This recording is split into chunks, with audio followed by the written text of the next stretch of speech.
Welcome Ian's participation in this larger conversation to try to make Australia aware of where we are in the world, and also to make the world aware of the importance of Southeast Asia. And with that, I declare the book launched. Thank you.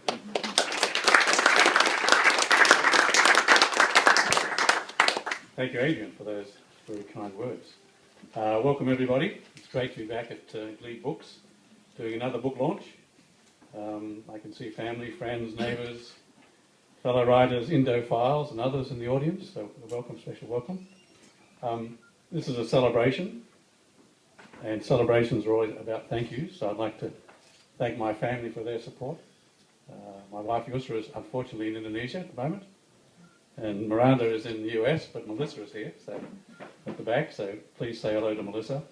And my niece Rianti is somewhere too. Oh, there she is back here. Great. I'd also like to recognise some of the people in the audience who have contributed to the book. Tony Pollard is here. There's Tony, right? So Tony read the final manuscript and did a final proofread and made suggestions, which was great. Carl Harrison Ford Carl's here, great.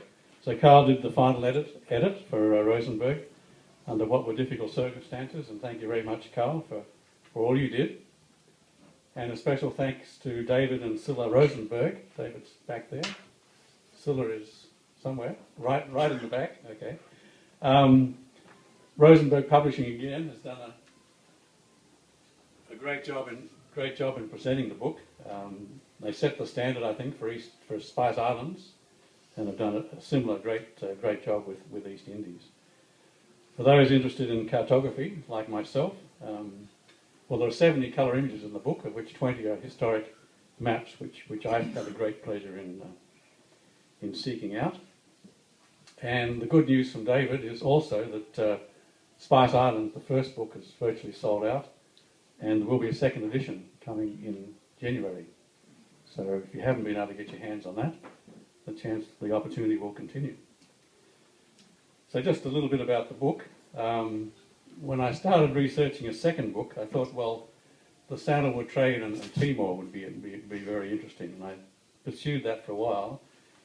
And then I realised, well, as a sequel to Spice Islands, the struggle between the East India companies would be far more relevant.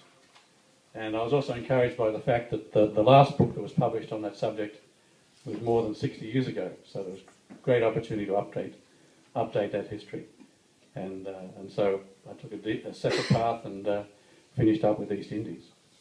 Now, as Adrian mentioned, the book is dedicated to the memory of Charles Ralph Boxer, who was a military officer, linguist, historian, and from what I understand, a general bon vivant. But he had a very good love life. That's right, a famous love life. But he was a British intelligence officer in the Far East and was taken prisoner by the Japanese and interned in Macau, where I think his interest in Portuguese history and all things Portuguese started. And after he left the military, he served as the Portuguese history, or professor of Portuguese history at King's College London for the next 20 years. So, and did a great amount of research, which I've relied on for many parts of this book.